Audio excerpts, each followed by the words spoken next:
For Louisiana versus all y'all, Jarrett Rosa with 2027 Carmel Catholic quarterback Trae Taylor, one of LSU's first quarterback offers for that 2027 class. So we're going to talk a lot about some of the excitement of that and his relationship with the Tigers program early on in his high school career and recruiting process. And Trae, I've told you a couple of times already, man, congrats on that offer, and I appreciate you taking some time on a Sunday to talk it all out, man. Yep, thank you very much. Anytime. Take me through it. Let's just kind of start there.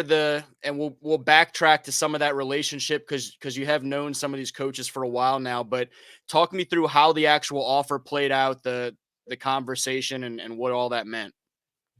So it was Friday night. So right after we got done playing, the conversation was very cool.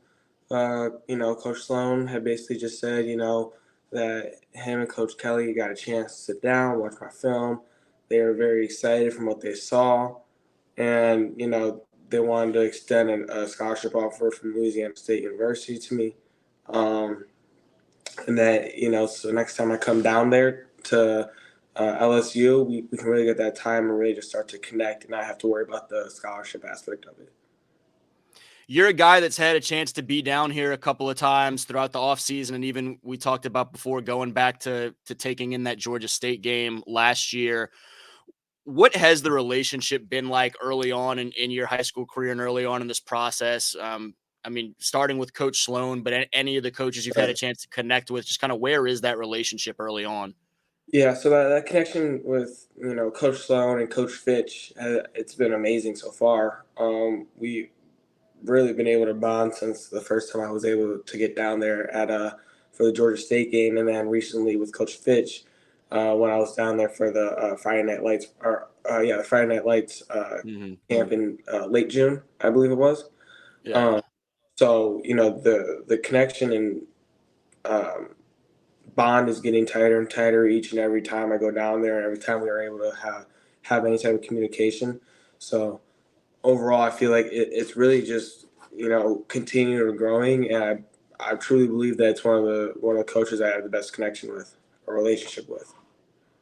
You have a ton of offers, and so even early on, you have a long time before you have to make any decisions, but a lot of options are already starting to present themselves for you.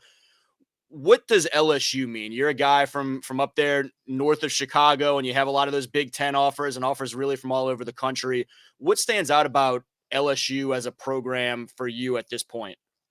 Well, first of all, a lot of it is they're going to play competition each and every year, like real competition with them being the SEC. And the second thing is that they throw the football, right? They had the number one offense last year. Jaden Daniels' numbers was off the chart as far as his throwing, and that doesn't just come from talent. That's coaching too, and being able to prepare him each and every week, and now look at what he's doing in the league. And the same goes with Burrow. I know that's not the same coaching staff, but a lot of it is being they're all around it, right? So. But with Jaden, I mean, he's doing amazing in the NFL, and to be able to see how that translated so quickly, and then be able to walk me through and explain to me how they work with Jaden and how they could do the same thing with me, and now seeing how that is now translating into the NFL, and it doesn't get any higher than the NFL, right? So I feel like that's a lot of what makes LSU stand out a little bit to me. The competition that they're going to play, and the fact that they've proven and shown how their preparation has gotten, especially their quarterbacks, ready for the next level. I think some of the diehard fans who really pay a lot of attention to recruiting already kind of knew who you were a little bit, and were kind of watching you as one of these top quarterbacks in the country for your class. But there's going to be a lot of average fans who don't necessarily pay attention that far out, who are getting a chance to know you now for the first time. So a little bit more about you, I guess we'll say first as a young man, who is Trae Taylor? Who do these LSU fans need to get to know about who you are as a young guy, just coming up, not even necessarily between the lines, but as a personality? Yeah, I would say Trae Taylor is a very outgoing kid. He wants to learn new stuff and explore.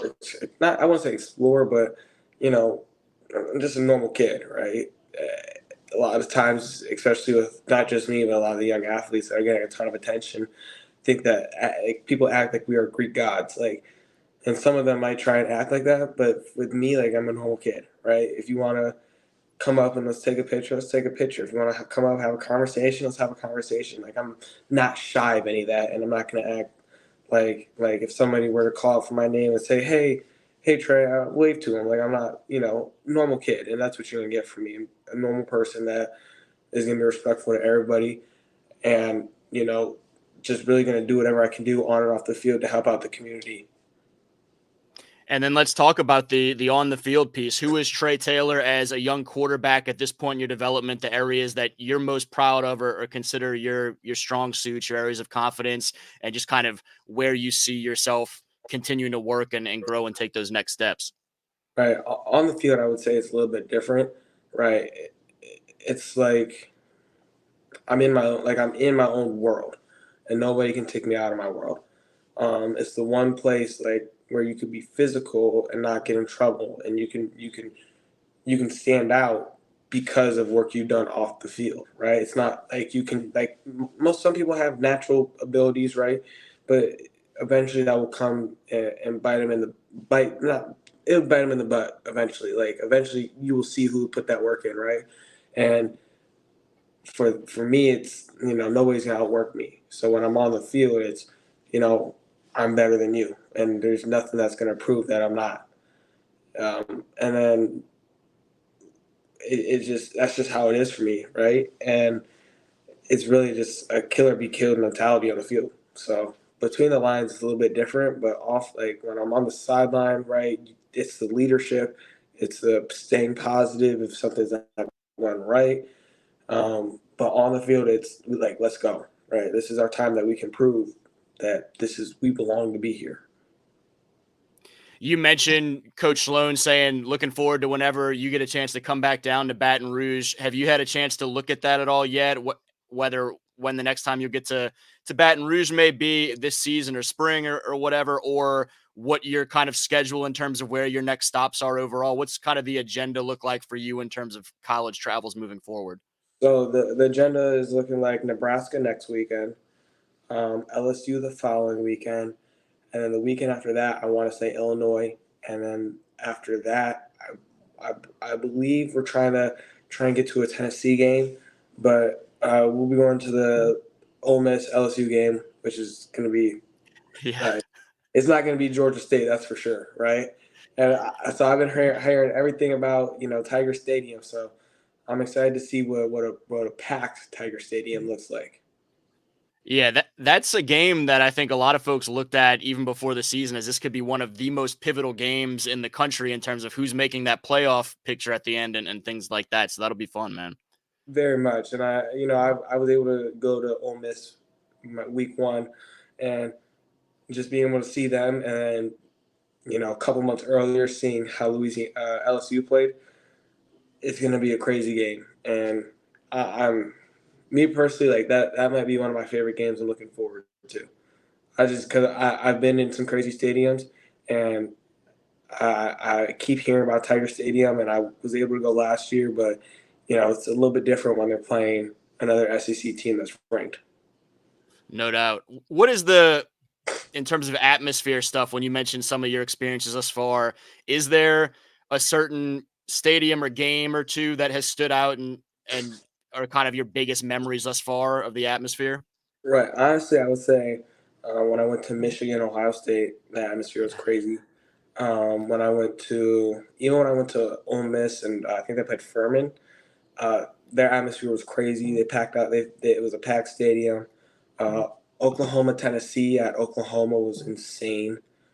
And then even Purdue versus Notre Dame, like it was crazy. While it was still a pretty good game, it was insane, right? So all these stadiums have had a little bit of a different feeling to them, a little bit of a different feeling to them.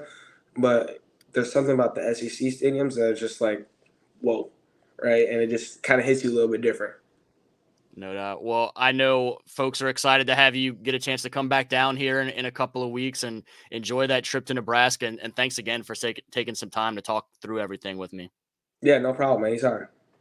Good deal. Again, he's Trae Taylor, 2027 quarterback, one of LSU's newest targets for that 2027 class, a guy up there at Carmel Catholic in Illinois. And for Louisiana versus all y'all, Jarrett Roser.